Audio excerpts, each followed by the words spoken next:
One of the best parts about football is that you most often get out of it what you put into it. So after watching the Patriots' uninspiring 30-17 loss to the Cardinals in Arizona, and then rewatching the game upon returning home, I came away with this thought. The Patriots got what they deserved. It was an unacceptable performance for a team coming off a bye, and there should be genuine soul searching at all levels of the organization for how a team with a Patriots logo on the helmet could allow that to happen.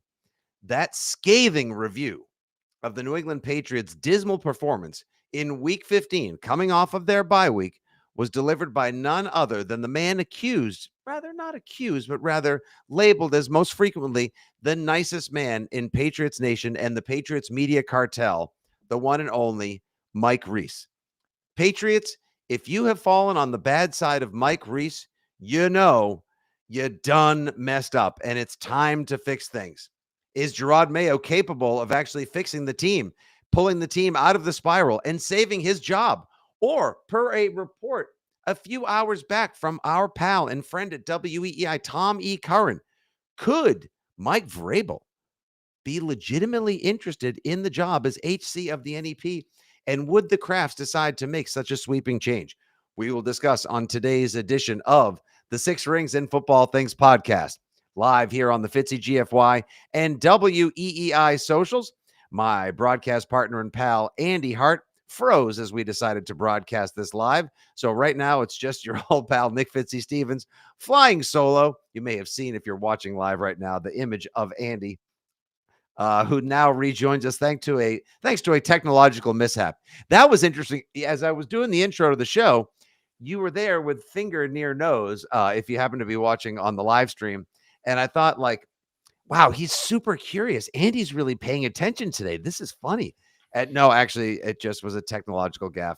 You know, what can you do? We've got drones flying all over the half of America, Wi-Fi signals being crossed up, gift trucks at the end of every driveway. Everything is all tied up these days. And yes, indeed, Mike Reese was very, very angry indeed. And I got to say, Pole elf. No kidding. I mean, but you know what? But that should resonate, Andy.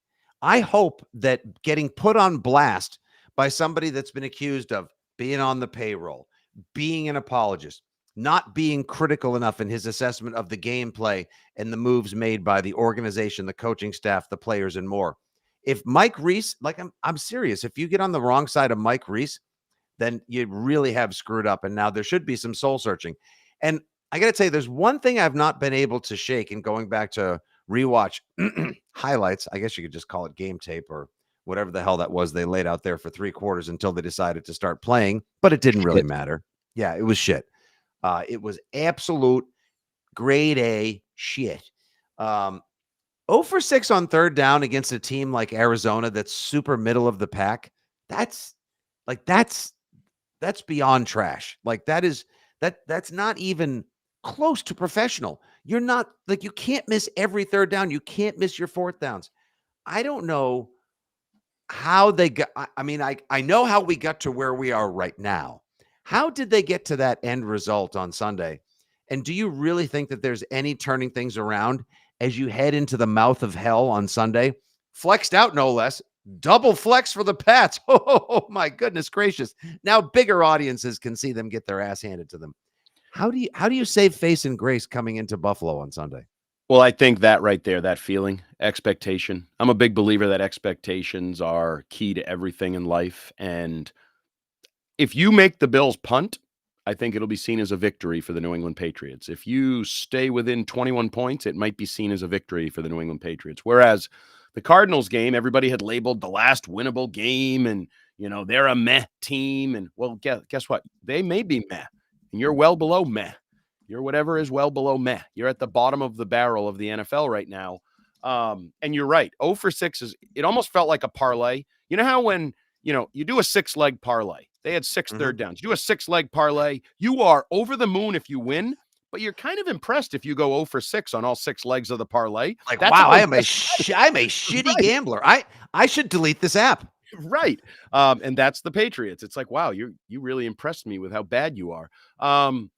But I don't think it changes because I said to you on the post-game show on Sunday, I wasn't overly emotionally reactionary because I think the team stinks.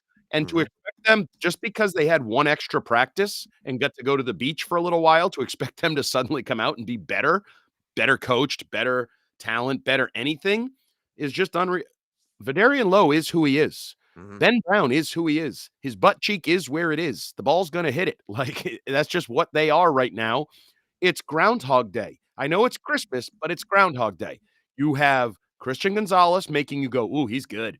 You have Drake May making some wow plays that don't Mhm. lead to victories. And and then all the negative stuff, maybe leading the negative stuff is your head coach is going to say something extraordinarily stupid that he'll walk back the following day and get roasted by Chris Curtis, which to me, if there was ever a reason for Jerod Mayo to hand in on a napkin, I resign as the HC of the NEP, it was the time he spent in the studio with Chris Curtis and the Greg Hill show on Monday. Because if you're getting roasted by Curtis, might be time to pull the old Homer Simpson and back your way into the hedges. Seriously, Chris Curtis boom roasted the head coach of the New England Patriots after he grabbed his foot, flexible man that Mayo is from his playing days, and squarely inserted it in his mouth, whether he meant to or not. He certainly didn't, but he did. And these are the things he needs to know. And these are the things he needs to be coached up on. While he's supposed to be coaching people up on things, he's the one who needs to be coached up. He loses a war of words, or rather, even just like stumbles into getting clapped at humorously for the an audience that's already in dismay's listening and disapproval, approval, whatever you wanted to say for Monday morning. Like, I didn't think he could possibly top it, and yet he did as well.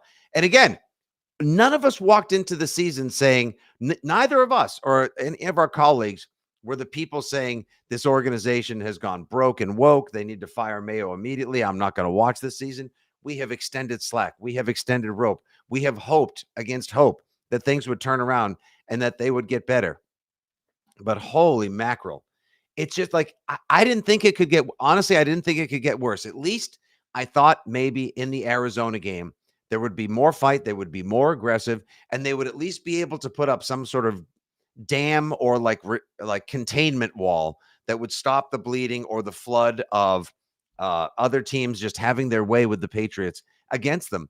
That was, I mean, if Arizona really wanted to, they could have probably even scored more. And you said it on the radio this week. The worst part of that game was when the Patriots finally got a touchdown and made it 23-10. And they needed their defense to step up. And we probably need to spend more time talking about how bad the defense has been and also just how bad the talent evaluation, the scouting, and the personnel have been. They just let the Cardinals slice their way like a hot knife through frosted cake straight down the field to make it 30-10. Ball game was over. Brutal. And now you've got the ownership in the booth making note. Like, how much longer do the Krafts, in addition to just being a lower tier team, how much longer do the Krafts want to be spoken of in this borderline mocking tone on a national basis? It's really it's upsetting and uncomfortable at levels I'm unfamiliar with. But they need to, as Mike Reese put it, search their soul. And I love that he went after the Krafts, not by name, but when you say all levels of the organization, you're calling out the Krafts. And they made this mess. This is their creation. And to scapegoat Alex Van Pelt or DeMarcus Covington or Jerod Mayo or Elliott Wolf is unfair. And I know owners own and everybody else rents, and you can't fire the owner and all the cliches, but this incredible lack of experience and structure is on them. I said this yesterday to Arcand. I can appreciate the idea that Robert Kraft's gut told him Jerod Mayo had something special and he could be a special leader of men. Because I've also thrown in here, remember, Bill Belichick hired him and wanted him to come back for multiple years before he came back. So Bill Belichick thought Jerod Mayo had something in terms of coaching and leadership and those things. So two pretty proven decision makers, Bill Belichick and Robert Kraft, saw something liked in Jerod Mayo. Great, awesome. But to put him out there with the structure or lack of structure that they did, surround him by no experience on any level, even questions of like who does what, when, how, and where. Like, oh, Elliott Wolf makes all the decisions. I mean, he's not the GM. We're not going to give him a title, but he's going to make the roster decisions. And AVP is the HC of the offense until I walk that back, and then until I double walk it back, which is an awaken 4 something. I don't know. Do the math. 540. 540. Yeah, 540, they pulled yep. like an Awaken 540. They got skinny, fat, and skinny again, which doesn't happen on the real Awaken 180. Once you lose the weight, it stays off forever because you get free consultations for life. It's part of the benefits All of the right. program. Okay. All right. These All are my right, peeps. Anyway, this whole structure is so flawed that what did you expect? Oh, and I've left out some.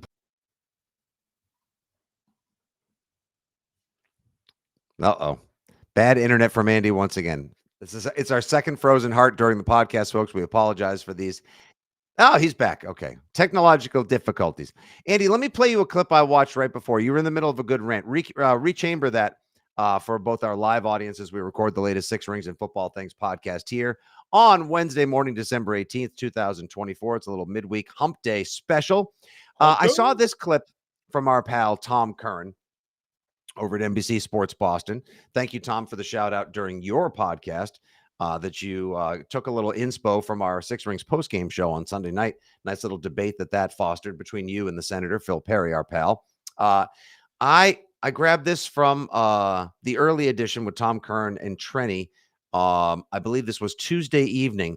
Curran has a suggestion that might be like a saving grace for the Patriots if the Krafts can find the right certain someone to fill this role. What do you think about this? What should be the number one priority this offseason, and how should they proceed with that? That's a great question. And Mike McCann, our old friend, actually had a great suggestion. He said, basically, they need a football overlord. I actually really agree with that. I think the Kraft should hire a football overlord because Wolf's new, Mayo's new. Now, are you talking about like the old Parcells rule, like Yes, what Parcells was in Miami? Yes. Right? Okay. So somebody who'll come in and be a hanging judge if he has to be and say this isn't working because everything else is a Band-Aid. If you go ahead and say, well, let's get Alex out and bring in Josh McDaniels, or let's get DeMarcus Covington out and get, for lack of Dom Capers. I mean, you can't. Right. Just get somebody over it so it's not the Krafts going, all right, you seem like you have a plan here. Let's go with get a football overlord, somebody with a true vision how to build a team front to back, tail to snout, port to starboard, the whole shebang. Who would that be? It's a good question. I mean, you had a guy named Bill Belichick who you got rid of. Right. And that was your football overlord. And actually, you didn't want somebody lording over the entire organization, which is why you decided to go with this new silo-free, super collaborative, touchy-feely, decompartmentalized approach. And it's not working. I literally, and I would love if we could get some of the chat friends to offer names, but I can't really think of anybody that would fill that role. Like, I don't really want to go down the road of like an old guy. I mean, you're going to bring back like, I don't even know who, Bill Cowher, like some name that one, or Pete Carroll. Like, I don't even know who the example of that person would be who has successfully overlorded an organization. Like Jimmy Johnson, he's 107. Like, he's been out of the game for a long time. We learned with Washington that when guys are out of the game for a long time and you bring them back, it doesn't generally work. So I agree with the sentiment. I'm just not sure the person exists. No, I agree with you completely. I wish I knew. Okay, Gerod Mayo just said a few minutes ago, according to Doug Hyde, Patriots head coach Gerod Mayo in a report that the Krafts have assured him that he'll return next season. I'm not sure where that story came from. Look, I have multiple conversations on a daily basis with ownership, and they've always been supportive. Okay, that doesn't do much for me here. That's, again, something else, like so many things that are said and many reports that surface and circulate. It's extremely nebulous. I wish I could point to the same way that people are pointing to, give me Ben Johnson, Mike Vrabel, he'll fix things for us. I wish I could point to who this football overlord would be. What Parcells was. Who did he do it for? After he coached Dallas? I did it for Miami, right? Okay.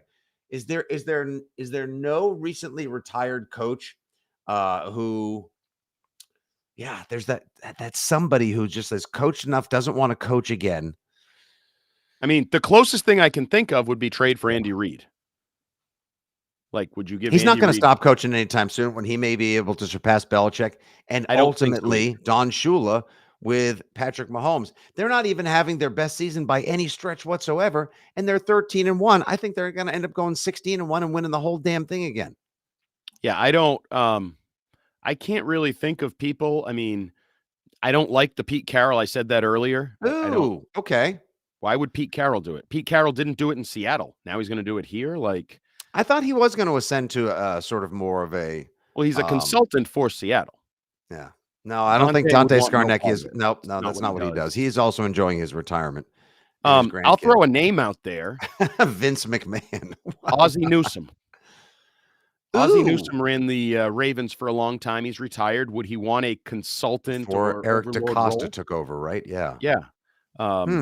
I liked the way they ran their organization. It was Belichickian in its roots at times, maybe. But I think that, I mean, this is a great idea in theory. I just don't think the person exists. I think it's much easier in a weird way to say, you need to figure out the other guys. Is Wolf the guy? If not, get a different guy. Because I think there are more options to find good GMs than there are this overlord guy, whatever. Marvin Lewis, he was a coach. I don't know that I would trust him to run an organization, and I don't think he was a great coach anyway. No. I don't. How about Herm Edwards? No, not Herm Edwards. I mean, the obvious sexy answer is now the owner of the Raiders, Tom Brady. If you wanted to go the John Elway route, the Cam Neely route, and just bring the great legend in, He was right there. I think Tom Brady I wouldn't never want wanted him to do come it. I back. think he stinks, but Well, he also. Would Nick Saban do it? are we a college? No, but he knows football. At least it would be a bright shiny object and or a possible scapegoat over here. Absolutely. You'd spend a lot of money, you'd get a lot of attention, and I don't know that you'd win. All right, here's a fine comment from Chad Moore, who's got the fabulous little art of the gas tank on the side of his Facebook avatar right there. Do we really need an overlord? How about just a head coach that makes us feel like he puts the team in the best position to win? In-game adjustments, holds the players accountable as a leader, not run over them in the media.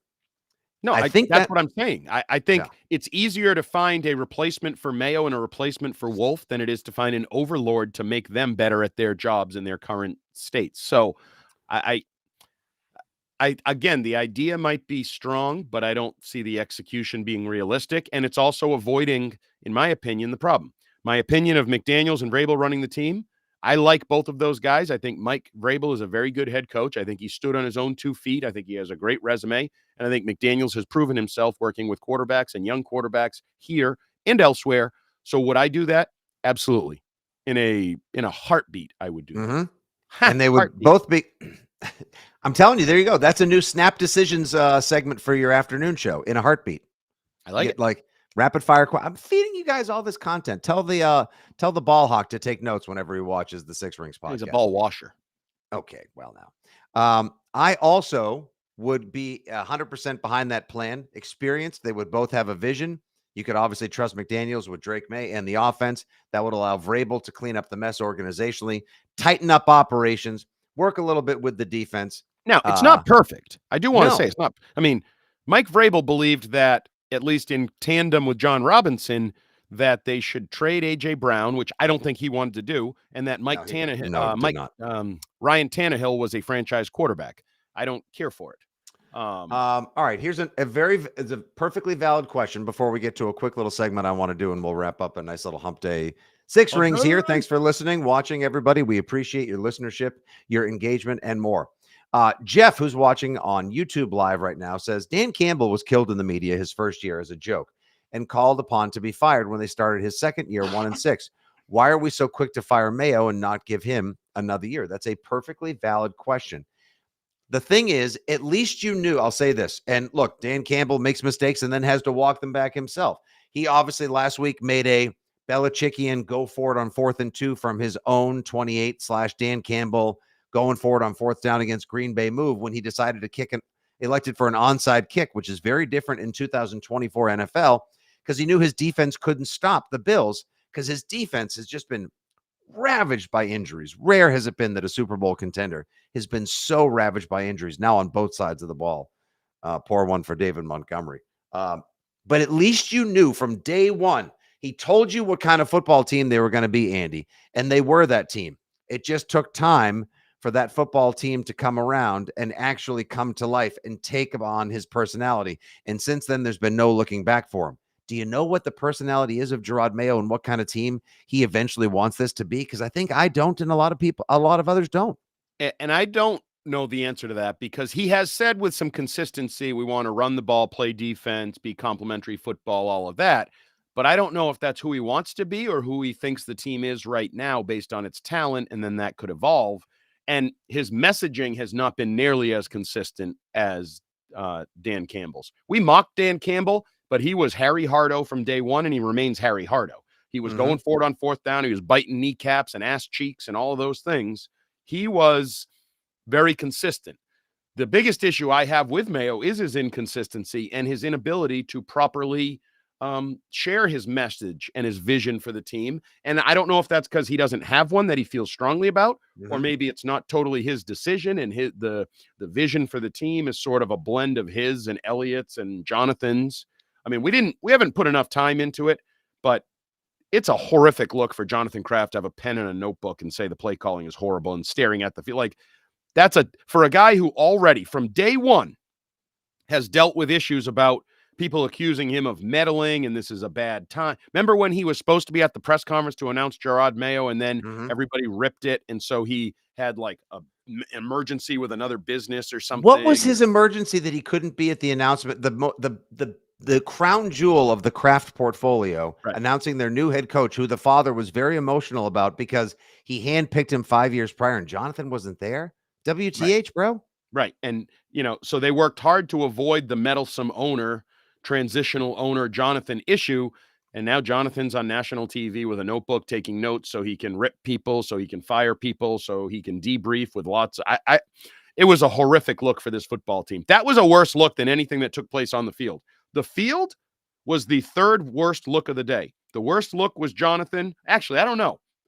Jonathan and Mayo were the two worst looks. You could debate. I think Mayo inadvertently took number one by like a photo finish. We had to go to the booth for it.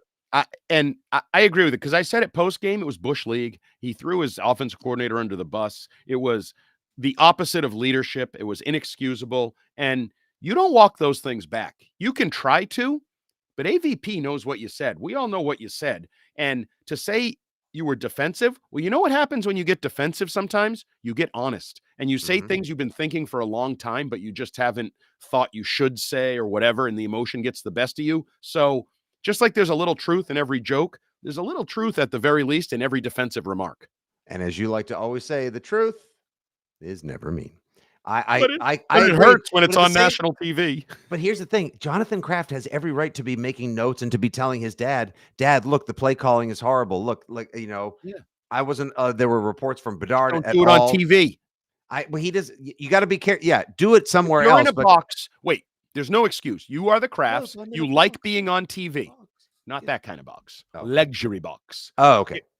You're going to be on TV because, if I'm being honest, I think at some point in your tenure, you told CBS you like to be on TV and you want to build your notoriety, so put me on TV. You got enough friends, by the way, at the Columbia Broadcasting System that you could say, like, please, if Jonathan's if you see him gesticulating, please don't do anything. If he's making notes, if he's yelling to his dad, please don't. So, but you should at least know you might be on. You're smarter than that. You're in public. You can't do what you did. Bad look. And you're adding to the dysfunction. That's, I've termed this dysfunction junction.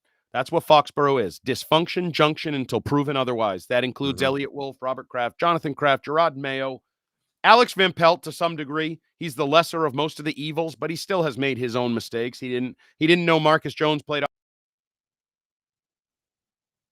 And yet Marcus Jones got another play on offense the other day and went for 18 yards on a little, I wouldn't call that, kind of maybe like a slip screen or whatever that was that they ran there. And Andy's Wi-Fi has frozen for the third time. Man, you gotta upgrade that. He's got the Mint Mobile of internet providers back home. Sorry to lose you there, Hart. We'll see if we can get you back in momentarily.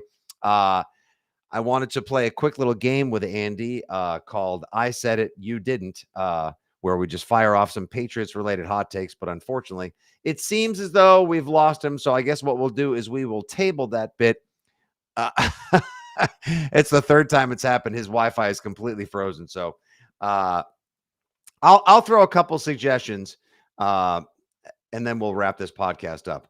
And yes, you guys, I am I am just as surprised as everybody that Kirk Cousins has been benched. He probably doesn't like that as well. Just looking to other NFL topics. Yes, of course, we have been double flexed. Of course, the Buffalo game this Sunday, 4:25 p.m. We are going to do a crossover podcast coming up, everybody, with our friends at It's Always Game Day in Buffalo. I'm not sure if we're going to have Sal Capaccio. We'll probably have Matt Bove, who's been on the podcast before. Really good dude. We always have a great chat there. So we will give Buffalo their appropriate chance to tap dance on our proverbial football grave, coming up with our crossover preview podcast going behind enemy lines with our friends in Buffalo on It's Always Game Day in Buffalo. Don't forget, Saturday, December 28th now, the Chargers game. So whole milk Harbaugh, Herbie the Love Bug, and my draft crush lad McConkey are going to come in and squash the Pats. Think of it this way, folks. You know, you've got the winter solstice coming up this Saturday, the 21st. An absolute scoregasm, a football-a-palooza. 3 college football bowl games in the college football playoffs. 2 NFL games, including a really, really good one with Texans at the Chefs. Go Houston. That's going to be a ton of fun. And on Saturday, the 28th, the Patriots play. It sucks that they're going to be on at the same time as freaking BC in the Pinstripe Bowl. That's not great, Bob. Not great. But we all have laptops, phones, and multiple TVs in our fan caves for just that purpose. So we'll figure it out. You get the Pats game out of the way nice and early. Listen to some Six Rings post game as well while you're out and about making some returns, doing chores, hitting the packy, preparing to take the kids out for a supper at the 99 or whatnot, or get some bar pizzas because there's 8 bowl games and 2 more NFL games on. So if the Pats are going to languish against the Chargers and Harbaugh is going to have his way with Mayo, then at least just get it out of the way nice and early, but we'll hope for better results and returns. All right. Here's a couple questions I had. I'll do it with my new co-hosts as we wrap up the latest Six Rings and football things. You guys, the phenomenal viewership and listenership of Six Rings, who are joining me live now on the WEEI and Fitzy GFY socials. This bit is called, we'll play a quick round of I Said It, You Didn't. So here's my first one. Put Marcus Jones at receiver for the rest of the season. I'm saying it. You didn't. Would you guys be on board with that? I would, because at this point, there's plenty of other guys. Isaiah Bolden, Marcellus Dial. Let me see how the rest of the guys look at corner. I would love to see Marcus Jones get more reps so that either the Mayo administration, Alex Van Pelt, if he's returning next year, why not see if he's really that much better at receiver? You can always try to find another corner, but maybe, just maybe, his true playmaking abilities lay best on the offensive side of the ball. I said it. You didn't. Also, you know what I'm doing? Ramondre, you're going to get all the carries. Guess what I'm doing? I'm also flipping Antonio Gibson to wide receiver. I'm sending him back primarily to his natural position in college. I want to see what he can do. That's right, Wayne Felch, because you know what? There's zero chance Marcus Jones could be any worse than, he can't be worse than Polk. He's got more catches than Polk over the last couple of games. Yes, McNally, thank you very much. Let's try anything. Usually defense does have bad hands, but all right. You know what? Chad Moore watching live now on Facebook. Great suggestion. I would also flip Jalen. I would put Jalen. Good suggestion. Jalen Polk, you swap places with Marcus Jones. You're now a cornerback because you can knock balls down, and you certainly can.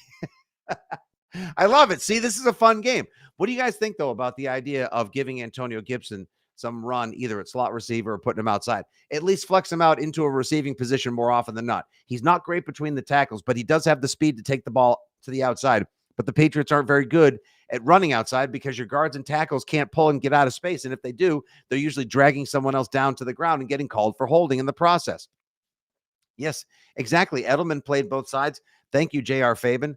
Play him more frequently. What do you got to lose? John Langlois, exactly. What do we have to lose? There has not been, and this is one of my primary frustrations with the team, and I think it's one of yours as well, Pats fans. They are not playing with a what do we have to lose mentality. Everyone is coaching for their job. They're coaching and conditioning and preparing scared. The game plan by AVP in Arizona was way too conservative until they were down multiple scores. Then they decided to open things up, and what do you know? May just quickly flicks a 45-yard dime to Bourne and they score. Then they make their way down the field again, and he makes that incredible play where he's running towards the goalpost and he flicks it with his left hand in a Mahomesian style to Demario Douglas.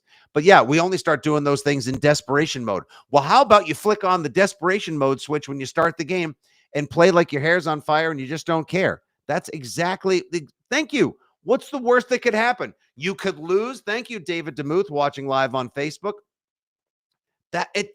What's the worst thing that can happen? You're going to lose by more points. You can't get more embarrassed because the decisions that they're making right now that make it seem like they're unprepared or that they don't realize what's on the line. Everything is too conservative right now. Everything is too conservative. You know what? Fine. Go ahead. Put Joey Sly in at wide receiver as well. He's kicking for his job right now. Yeah, it's like preseason. Javon Baker, give him a little run. I would, but at the same time, I have, who am I to say? Gibson over Polk. Yes. Thank you, Joey Zaguire. I agree. And people just want to see effort. People want to see some creativity. People want to see the Patriots go back to the lab, get in the kitchen, experiment a little bit, try to cook in a different way because the way they've been going about things hasn't been working. And I got to tell you, between the offense and all the offensive play calling, the defensive play calling, and the personnel management, we hit on this earlier while Andy was still with us before his tech faltered, and I had to wrap up the pod solo. I got to tell you, a big fan. I was a card-carrying member of the Elliott Wolf fan club. I was a member of the Wolf Pack. I was all aboard with the Wolf of Ball Street. I'm very disappointed in the roster they built. I'm very disappointed in how this draft has worked out. And if you had to pick one between the three, Covington in the defense, AVP in the offense, or everyone involved in the personnel department, just think about this for a quick second.